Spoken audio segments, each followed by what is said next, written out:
자, 그런데 박홍근 민주당 원내대표의 생각은 많이 다른 것 같습니다. 이재명 대표를 향한 검찰의 영장 청구 가능성은 거의 없다라고 못을 박았습니다. 이야기 들어보시죠. 저희가 이 사안에 대해서도 법조계를 통해서 검토를 안 해봤겠습니까? 개인의 어떤 부정한 돈을 받아서 뇌물로 착복하거나 이런 성격의 것이 아니지 않습니까? 도주라든가 증거 인멸의 우려도 전혀 없는 것이고요. 영장 청구로서의 가능성이 거의 없다는 것입니다. 그러나 오늘 동아일보 보도에 따르면 검찰이 다음 주 구속영장 청구를 검토하고 있다는 이야기도 나옵니다. 성남지청 수사팀, 성남FC 의혹 전면 부인 및 6장 진술서의 구체적 진술 회피, 이재명 대표의 비협조적 태도를 감안 구속영장 청구는 불가피하다라는 판단, 설 연휴 전 다음 주 청구 방안이 유력하다라는 가능성을 오늘 동아일보 보도하고 있습니다. 대장동 의혹을 묶어서 청구할 가능성도 있다는 얘기도 나오고 있는 상황입니다. 민주당에서는 구속영장 청구 가능성은 거의 없다. 하지만 오늘 동아일보 보도에 따르면 성남지청 일각에서는 설 전 다음 주 영장을 청구할 것을 유력히 검토하고 있다라는 보도, 엇갈린 전망들이 나오고 있는 상황입니다. 강력계 형사 출신의 박성배 변호사님, 각각의 논거가 달라요. 박흥원 원내대표는 증거인멸 도주의 우려가 없다라고 하지만 오늘 동아일보 보도에 따르면 혐의를 강력하게 부인하고 있고 제3자 뇌물의 액수가 일단은 매우 크다. 구체적인 진술을 회피하고 있다. 비협조적인 태도 등등. 구속영장 청구는 불가피하다. 각각이 제시하고 있는 논거가 달라요. 네네. 어떻게 보십니까?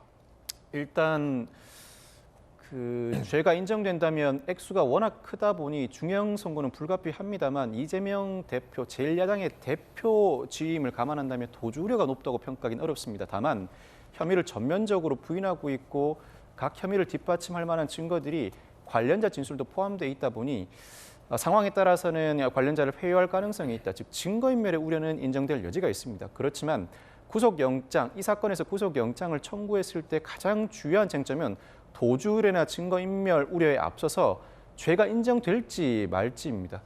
아마 대외적으로는 검찰이 구속영장 청구를 검토하고 있다는 취지로 발언할지 모르겠습니다만 내부적으로는 상당히 고심할 것 같습니다. 구속영장 청구를 했을 때 체포동의안이 가결될지 여부도 아직까지 불분명한 데다 체포동의안이 가결된 이후에 영장 전담 판사가 만에 하나라도 구속영장을 기각한다면 이는 이 사건 정치적 논란이 워낙 큰 사건인데 검찰에게는 그 이상의 치명타가 없기 때문입니다. 공판 단계 접어들기도 전에 검찰 수사의 정당성에 큰 훼손을 받게 되는 상황입니다. 그러면 만약에 구속영장을 청구하면 법원 가기 전에 그때 노웅래 의원 때처럼 국회 본회의에 체포동의안 투표 과정은 반드시 거쳐야겠군요. 만약 회기가 지속된다면 지금 회기 지속된다면 체포동의안 과정은 거쳐야죠. 당연히. 그럼 또 한동훈 법무부 장관이 나와서 이재명 대표 피의 혐의에 대해서 설명하겠군요. 법무부 장관은 설명할 의무가 있으니까. 그러면은 민주당은 부결하겠군요. 그건 제가 알 수 없고요. 일단 알 수 없고 체포동의안이 우선 주요한 쟁점으로서 문제가 해결되어야 하고 특히 이 사건은 사실관계가 확정이 되었는지도 일부 불분명합니다만 사실관계는 비교적 단순해서 확정되었다고선 치더라도 법리적 다툼의 여지가 상당합니다. 제3자 뇌물죄 유사하다고 평가되는 그동안의 여러 사례들 일부는 유죄가 인정되기도 하고 일부는 무죄가 인정되기도 했는데 이 사건이 유죄가 인정될 만한 사안인지를 두고 법리적 다툼의 여지가 다분해서 영장 전담 판사도 고민할 수밖에 없고 이 과정에서 혐의가 성립되는지가 확실치 않다. 피의자의 방어권 보장이 중요하다는 판단을 한다면 이때는 영장을 기각할 수밖에 없는데 그 위험 부담을 굳이 검찰이 뒤집어 쓰고도 구속영장을 청구할지는 상당히 의문입니다. 여러 가지 고려사항이 있다. 좀 정치적으로 해석해보면 박용진 의원님, 노웅래 의원 체포동의안이 부결됐잖아요. 그리고 이재명 대표에 대해서 영장이 청구되면 나라가 뒤집을 일이다. 우상호 의원 발언도 있고 하니까 수사기관 입장에서 이런 거 고려 안 하겠으나 혹시 고려한다면 어차피 체포동의안 부결될 텐데 구속영장 법원에서 기각되는 그것까지 가지 않을 테니까 영장을 일단 청구하자. 그러기 정치적인 계산인 거죠. 그 제가 정치적으로 말씀드렸잖아요. 그러니까요. 하지 않을 정치검찰이면 그렇게 하겠죠. 정치검찰이면 그렇게 할 거고 역대 제가 전에도 말씀드렸는데 역대 법무부 장관이 국회 본회의장에 와서 체포동의안을 좀 가결시켜 주십시오. 이런 취지로 얘기를 하잖아요. 죄가 뭐가 있습니다. 정말 간략하게 얘기를 하고 합니다. 왜냐하면 의원들이 거기서 유무죄를 법률로 다투나요? 300명의 의원들이? 그렇진 않아요. 이게 정당한 수사였나? 혹은 의혹이 사회적으로 얼마나 치명적인 의혹이고 국회가 갖는 국민적 신뢰에 얼마나 훼손을 주나? 이런 것들을 동시에 다 보고요.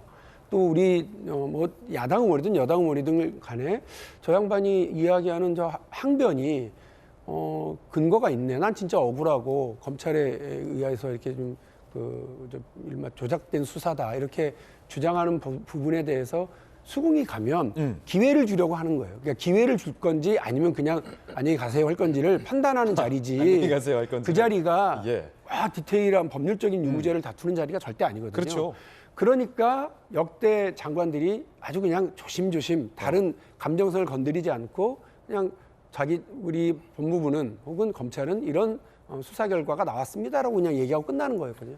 아이고 이거 웬걸? 한동훈 장관 나와갖고 막 봉투 소리가 들렸네 안 들렸네 막 이렇게 깨알같이 막 이야기를 하고 온갖 자극을 다 해서 뭔가 정치적 의도가 있었던 모습을 보였어요. 그래서 저도 앉아서 보면서 옆에 있는 의원들한테 그랬어요. 부결시켜달라고 지금 우리한테 작업권에.